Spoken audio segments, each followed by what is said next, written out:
Hello and welcome to the ASB Investment Podcast, the show that keeps you up to date on the markets and helps you make smart choices with your investments. These are entirely our own views and that of our guests. It's not investment advice, but we know plenty of experts at ASB that will be happy to chat if you need. Well, hello and welcome to a special year-end edition of the ASB Investment Podcast. I'm your host, Nigel Grant, and today we've done this a few times at the end of the year, but we're taking a big picture look back at 2025 from both an economic and investment management perspective. All of your favourite topics, whether you're an ASB customer or a seasoned investor, or just curious about how the past year's events might shape your financial decisions in 2026, you're in the right place. Think of it as the equivalent of your Spotify year in review, but on a subject that's way more exciting. Joining me in the studio are two voices you'll know well. First up, our resident senior economist, Chris Tennent-Brown, who's been on the road and at the coalface of economic analysis all year. And we're also joined by David Griffith, or Griffo, the head of multi-asset solutions at BlackRock, who's flown over just for this podcast, and who's working with the ASB team all the time and at the forefront of our strategic decisions guiding our investment portfolio. CTB, first to you, how are the potatoes? Oh, they're fantastic. I can't wait to start eating them, which I think is going to happen this weekend. It's just looking huge. We should see if we can work out how to get a picture of them blended into the podcast somehow. Oh, you mean like of the plants or the produce? Oh, both. I think that'd be great. Oh, look, I tell you what, if the ratings weren't high before with that, I think they'd go to a new level. And Griffo, how's Sydney been? Sydney has been windy and warm. It's been an unusually warm start to the spring. Has it? I think it was the warmest October on record for many, many years. And the windiness is It's usually pretty windy in Sydney, but it's been extra windy, I've noticed, as a boaty sailor. Oh, of course. So it's actually not too bad for sailing. And just to check, it's sailing, not motor. I do a bit of both, but mainly sailing. Both. Yes, okay. dabble in both. Yes. I guess you need wind, but not too much, right? Yes. Okay, so let's kick off things with a look at the global economic landscape, CTB, and what it's meant for New Zealand. I guess, as we know, some of the world's big players, the US, China, Australia, all with their ups and downs and in various states. But how have these global trends flowed through to home in our economy over the past 12 months? I think the big factor is we've got the two biggest economies there with the US and China. Add Australia and there's our top three trading partners. So when we've had this global trade turmoil, which has really started with the Trump administration's tariffs, it's caused some anxiety, as a polite way of putting it, for both investors, clearly for exporters as well over this year. So that's been the key thing for me of 2025 is just that ever-changing global landscape. There's been other things all around the world too, but in those three economies, which have differed, is how they're dealing with growth, inflation, and what it means for interest rate settings in the economy. So those have been interesting forces that have influenced New Zealand as well. And Griffith, from an investment landscape perspective, to say it's been an eventful year would probably be an understatement. That's true. Or should we use the term unprecedented? I think we like Unprecedented. using the term. I haven't used that term in a while. Unprecedented understatement. You can't put them together. Let's stick with what you said. I guess we started the year anticipating a new president, and I guess we've got to be cautious what we say around that. But I guess what stood out to you as the main things this year? Yeah, I think that's a good place to start, actually, is it's coming into this year. Obviously, there was a lot of anticipation about President Trump's second term. And I think there was a lot of optimism, actually, at the start of the year. So markets started out pretty positive, thinking about potential deregulation and tax cuts. But obviously, there was a lot of uncertainty as well around trade and immigration policy. So I'll give you some stats, Nigel. So in the first 100 days of President Trump's office, he issued 140 executive orders. That's a lot of black Sharpie, isn't it? It's a lot of black Sharpie, yes, that's right. New tariffs or baseline tariffs on 180 countries and reciprocal tariffs on around 80 countries. So obviously, CTB mentioned the volatility that we saw around Liberation Day. So VIX, which is a measure of implied market volatility that a lot of people look at to gauge the level of uncertainty and risk. That spiked to about 60 or so, which is not all-time highs in the VIX. Actually, so during GFC, it got to sort of 80, but it's about the third highest level of the VIX that we've seen in history. Because what's normal? Teens, normal is in the teens. Teens is kind of normal. So, I guess there was a lot of uncertainty in that sort of first half of the year, but you look at sort of where we stand now. S&P's up, US equities up 17% for the year. Despite all the uncertainty, it's actually been not a bad year for returns. And I guess one of the key themes that's been driving returns this year has been AI. Yeah, and just before we get to that, because there's some really important points in there, I just wanted to ask CTB quickly. CTB, we were at the tennis event hosting clients at the start of this year, the very start, and I've been thinking about this a bit of a, on hindsight, I said, perhaps Mrs. Trump, or he will be a little bit more moderate this year, and I kind of keep thinking about, that was on the money. Why do you think, I guess, CTB, he's maybe gone a bit harder than people thought? Yeah, and I remember that as well. People thought, Trump too will want to leave a legacy, maybe a slightly less volatile time than the first presidency. And he sure does want to leave a legacy, but it's got nothing to do with being calm and predictable. It feels like he's going even harder on the policy changes now than in round one. And the pace in the first presidency was pretty high anyway. And I think to tie it in with the thoughts over the first part of the year, there was that optimism about the growth positive policies, which of course benefited the share markets in the first part of Trump's first presidency. Then, of course, we had COVID in the second part of it.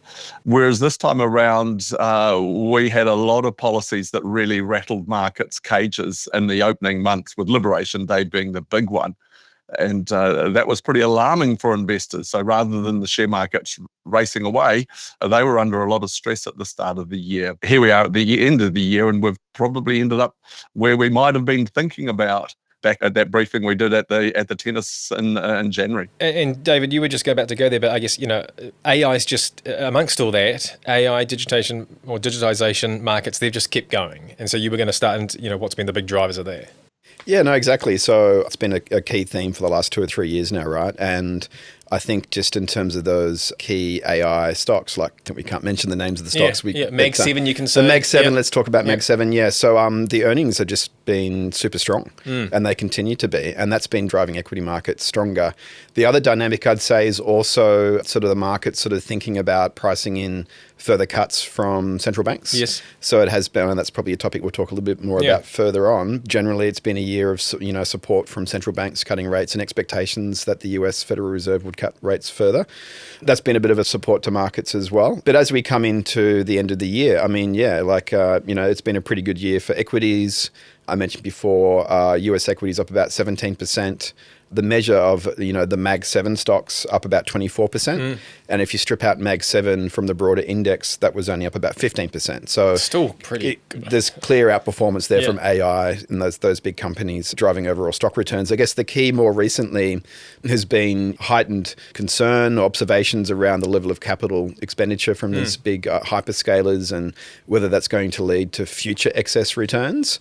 And that's yet to be seen. But we think there's still room to run. We think right now we're still in this build-out phase of AI, and we're doing things in the portfolio around that as well to further diversify. But we think there's still room to run. I guess the other thing to note more recently has been the longest government shutdown in US history. That as well. 43 days versus I think the last one was about 35 days. And that the markets just didn't really react to that. So markets have been surprisingly resilient to a lot of concern, a lot of uncertainty.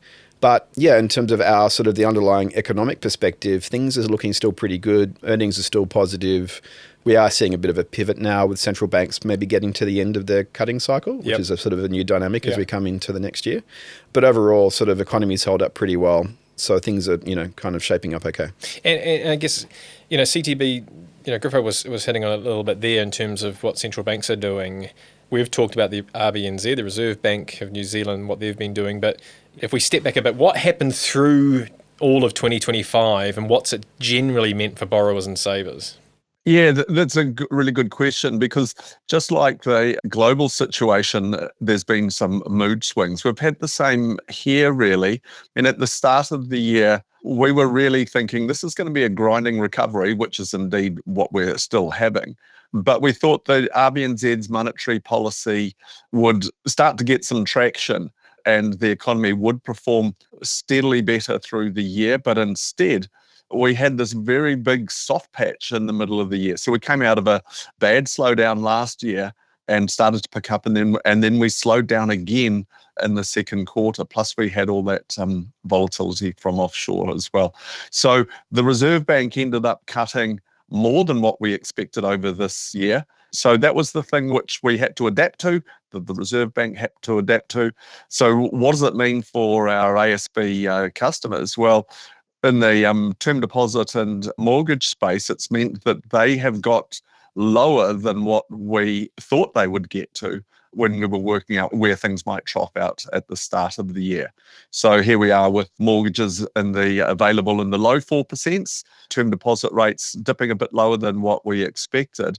And that flowed through to the bond market as well, and bond market performance within our investments. So I'll leave that bit to Griffo to chat about. I guess, David, you give it sort of that broader view maybe, but CTB, I guess that the lesson from me through our chats this year has been you just can't pick what things are going to do, and don't try and pick a top or bottom, correct? If it's on whatever side it is, your debt or your deposits. Yeah, that's right. And running long-term strategies is much better than running some sort of short-term strategy if you're a saver or an investor. It's very, very difficult to try and time markets. But in the mortgage space in particular, we've seen a lot of people doing that to think, oh, maybe I'll fix for short terms, maybe I'll float and then try and lock in at the lowest rates. And I think that's a very difficult game. And that's been a message I've been trying to make all year, is that people should get on with it and have long-term strategies with regard to their debt. And the same could apply for conservative investors with products like term deposits as a key part of their savings. I'm feeling like there's an analogy here with potato planting. Like don't plant them all at one time. Maybe stagger them. And right. And you'll get a bountiful crop that some might be better than others, but you'll still get potatoes not year round. With that awesome gardening analogy, Griffo, what is what CTB's described at home here? Is that representative of other central banks and economies around the world, or is everyone cutting, and is everyone done? Yeah, so I think it's been an interesting year for central banks and monetary policy. I think just comparing and contrasting the RBNZ from, say, the Fed, I think it's maybe a little bit different so in the case of the RBNZ, as CTB just outlined, there's been more rate cuts than expected. Yep. And it's probably been the opposite with the US, where there was a lot of expectations around rate cuts at the start of the year, and the Fed has only done 2 rate cuts this year. So interesting to see how sort of central bank policy still drives market outcomes, both equity market outcomes and obviously fixed income market outcomes. So yeah, it's been generally, I would say, across developed market economies, it's generally been the case that central banks have been cutting rates. So yeah, Fed cut a couple of times, the ECB cut 4 times, Bank of Canada also cut 4 times. I guess moving in the other direction is the Bank of Japan. Yes. So they raised rates after years of really low rates. They're starting to increase rates. They did a rate hike of 25 basis points to 50 basis points at the start of the year. So pushing the boat out there. Yeah. But absolutely, they have seen rising inflation, rising wage pressures, change of the administration who's supportive of growth as well. So yeah, I think that's probably the next central bank to watch around what they do there, and expectation is for another hike. Yeah, it has been pretty interesting, but I think that the RBNZ has been leading the charge with the amount of rate cuts. Yeah, well, I guess if you've got an economy that's struggling to get its engine to start a little bit, it probably necessitates that. Griffo, in terms of looking back at the year or the last 12 months of everything we've done, what are the highlight or key changes we've been doing in ASB customer portfolios and maybe some of the thinking behind them? As you might recall, our process is to take an annual look at the portfolio from a big picture perspective, looking at the strategic asset allocation, obviously monitoring the portfolio every day, but we do a deep dive, and it's usually at the start of the year. As your listeners will recall, and we've just been talking about, the first quarter of this year has been a pretty volatile and uncertain period of time, actually. So we actually delayed our annual review process into Q2. So we pushed it back in. Because there was upcoming announcements and things. Well, I mean, we would typically start around March, April, and obviously we had all the Liberation Day announcements. And that was big enough to change our forecasts of economic activity and forecasts on returns for different asset classes.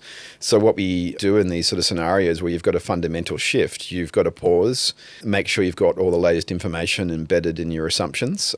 So there was a period there where the firm did the work around that to make sure we were incorporating the latest information from the tariff news. Which was changing potentially hourly. Changing hourly. So it was a really tough time. And we actually had to release 2 different sets of forecasts. One is a baseline set of where do we think the tariffs are going to end up, or the extreme scenario. So it made our job a little bit harder. It seems to get harder every year. But that's the challenge. And so it has been a pretty eventful year, I would say, on that front. But we're quite pleased about the big picture changes that we've made in the portfolio. There wasn't many, so I wouldn't say there was a wholesale change to the portfolio. But In general, one of the key decisions we make is around, how much growth assets you want in the portfolio relative to defensive assets or fixed income, relative to the benchmark that ASB has set for us to manage the portfolios. And given all the uncertainty, we wanted to take a little bit of risk off the table. So, this year we've sort of been running a little bit light in terms of growth, and it's very marginal, but a little bit under growth, just given the uncertainty in valuations, where market valuations are. And then under the hood, really getting into, well, where do we see the opportunities going forward for future returns? But equally also, how do we think about further diversifying the risk? Yep. So there were the sort of key some things themes. have performed really, really well, and I guess you're looking to maybe... are those trees going to keep growing to the sky? Yeah, exactly right. And sometimes no is the answer to that. So you've got to look elsewhere. And just to press on a couple of, we've done changes with gold. Yeah, changes with gold. We added a new asset class as well. Oh, pray tell. What is... So we added high yield bonds into the portfolio. Again, thinking about the return characteristics of these asset classes and how they fit into the overall portfolio. High yield bonds is a bit of an interesting one because it's not a clear-cut growth asset and it's not a clear-cut defensive asset. We call it a hybrid asset. I think we've talked a bit about this on some earlier podcasts. And to get a bit geeky, the defensive part of high yield is the duration or the fixed income component. Yep. The growth component is the spread component of high yield bonds. So how the value of the bond can change. Correct, how the value of the bond can change. And in terms of the expected returns for that asset class, it actually stacks up really well, particularly relative to global equities. And the expected volatility of high yield, given that that half of it is defensive, also looks quite attractive. So when you put it alongside global equities, at the start of the year, it had about the same expected return as global equities of about, I think it's about 6%, is our sort of long run expectations, with about half the volatility. Meaning the movement's either up or down. Correct. Yeah, exactly. So in terms of when you look at that relative to other asset classes in the portfolio, that was a nice addition to add a small allocation to help diversify some of the equity risk that we have. You mentioned gold. Yeah, that's been a more recent change where we've had gold in the portfolio for several years now. It's done a great job. Stratospheric. It's up 60% year to date, and its return characteristics are changing a little bit. We originally included gold, this is pre-2020, to add diversification because bond yields were at all-time lows, and we needed to look elsewhere to see what other asset classes could we bring in to fulfill that role that bonds used to play. And now we're in a situation where we've got higher yields on bonds, so we do think we're getting a bit more of that diversification coming through there. So there's a bit of a less of a need for gold, and the gold characteristics has turned into more of a growth asset than a defensive asset.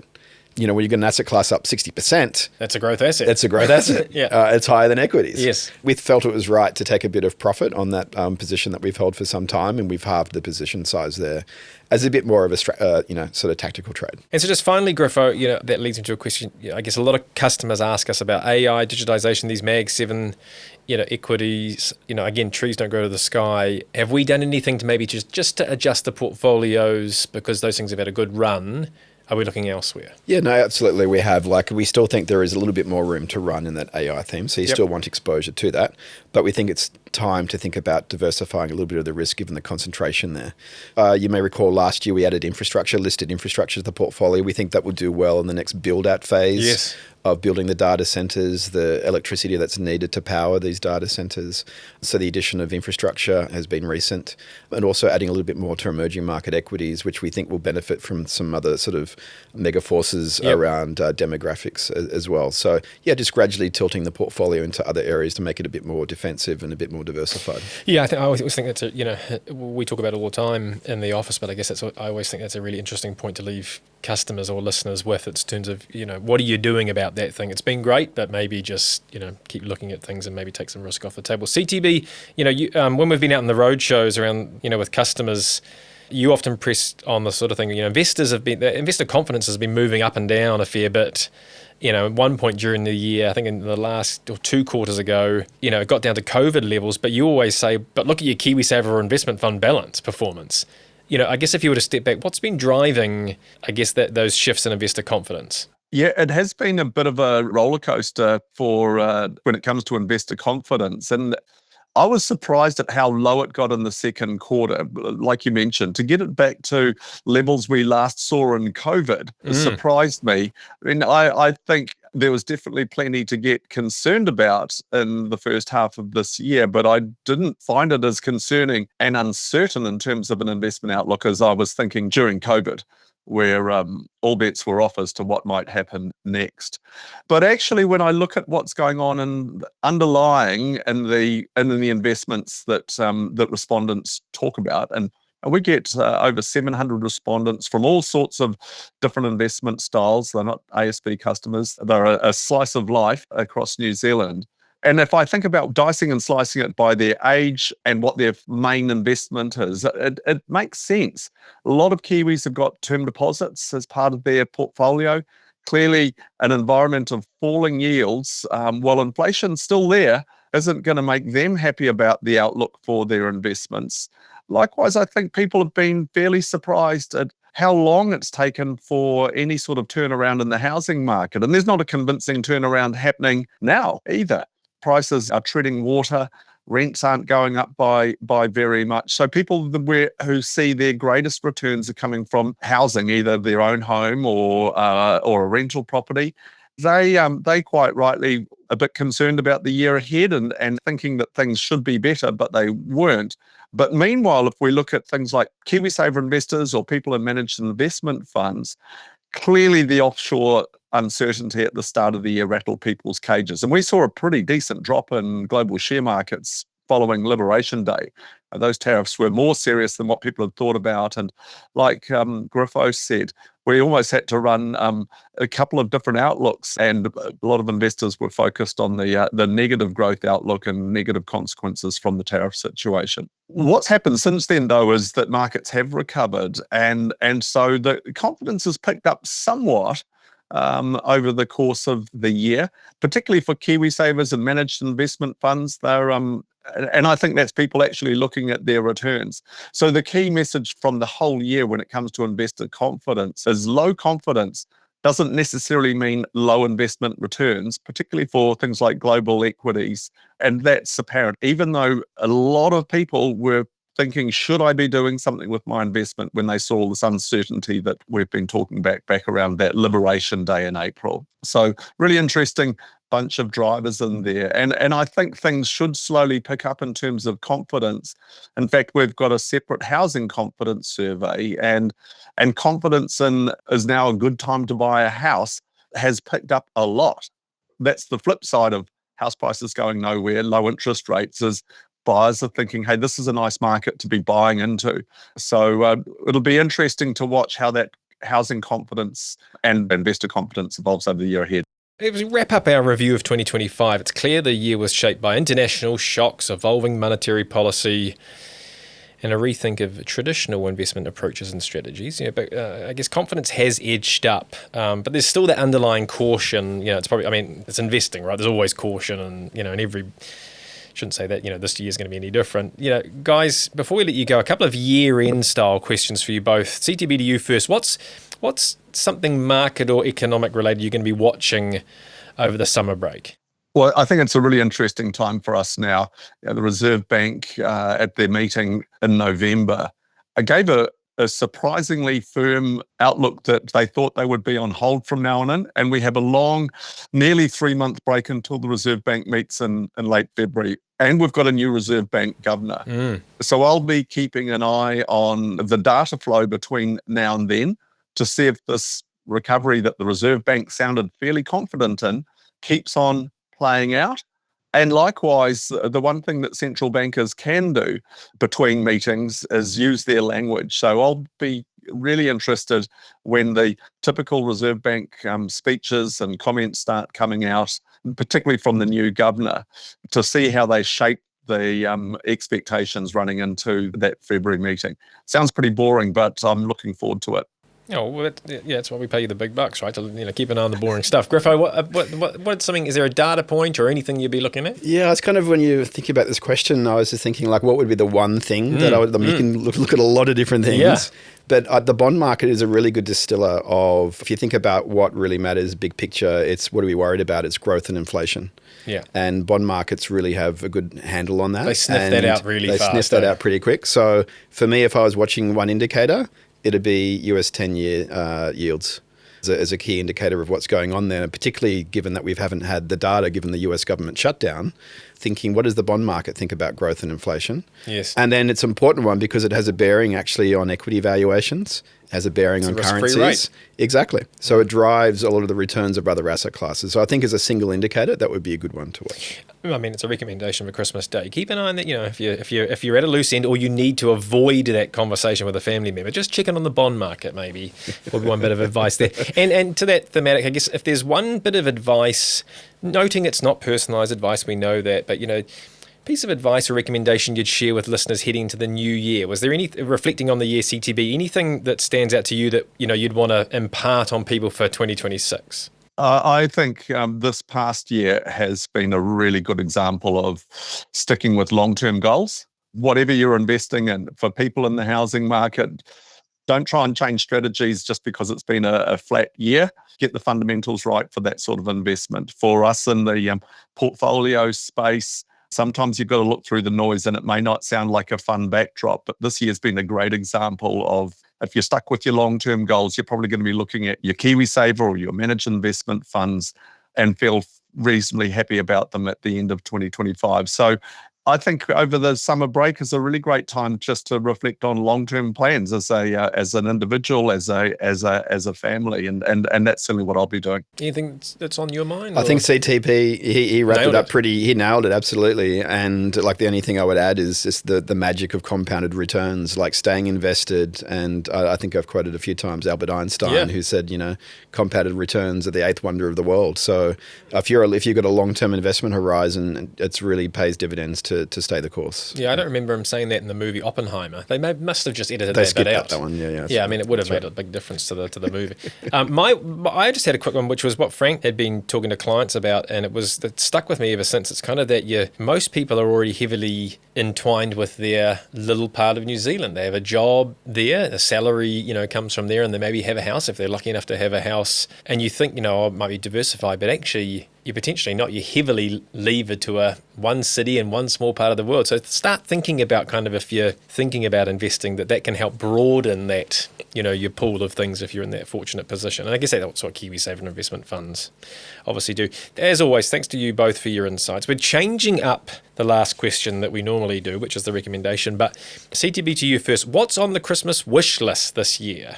Oh, well, just health and happiness for me. As some watchers and you guys as a team know, I've been battling away with some skin management issues from not wearing sunscreen when I was a kid. So I will be wearing lots of sunscreen and just wishing for good health for me and my friends and family. Yeah, there's nothing better than that. We can wish for a lot of material things, but that's the thing that counts. Griffo, what's on your wish list? I'll give you a market-related one, actually. Back to the way we... Okay. I wish for a new megaforce to talk about in 2026. Sixth megaforce. A sixth megaforce. Okay. So we'll see what we can come up with. Okay. But on the home front, like bringing in the boating analogy, I need some new deck shoes. So that would be on my Christmas wish list. You mean boat shoes? Boat shoes, yes. Oh, like Sperry tops? Yeah, absolutely. You know the brand. Oh, I've danced before, my friend. There you go. Yeah. Oh, yeah. I knew there was someone else out there who wore them. Yeah, that's me. Oh, that's fantastic. Yep. So what about you, Nigel? What's on your wish list? Oh, okay. Well, thanks for. I was just gonna say that in the new year, we might look out to see what's on the outlook for BlackRock, and maybe there might be a sixth. There could be. You never know. You never know. Okay, maybe the next megaforce is Yacht Rock. It's back. It's back. Let's run with that one. Okay. My one is, it's very similar to you, CTB. Health and happiness for friends and family, but also, that is paramount. But then maybe rain overnight and sun during the day, because that's the perfect gardening environment. Perfect. Yeah, and then I don't have to use the hose. We're getting some rain today. Yeah, it was on the way here. It was perfect. I just need that rain, leave the dams alone, and then watch the hydrangeas bloom. So once again, thank you all for tuning in for all the episodes this year. Whether you're out for a walk, commuting, or putting this on in the background to help you fall asleep, we really appreciate you lending us your ears, because I know a lot of podcasts, true crime for my wife, but if that's your jam, then we're happy to put you to sleep. We'll be back in the new year with more updates to help you make sense of everything going on. Gentlemen, I hope you had a good time. Great time. Thanks for having us. Great year. We'll get you back in. And CTB, thanks for dialing in for this one as well. Yeah, thank you. It's been great to be here. And to all listeners, get in touch with us for any ideas. We do mean it in topics you want to hear more about. We want to make sure we're helping break down the key topics that you're curious about or that underpin any big decisions you've got coming up. And, CTB always presses on that. If you've got things coming up that you want some, more information on, it's our job to bring that to you. But until then, have a great summer break, happy investing, and bye for now. Thanks for listening to the ASB Investment Podcast. If you have any thoughts on this episode, or if there's anything you'd like us to discuss on a future show, get in touch with us at podcasts@asb.co.nz.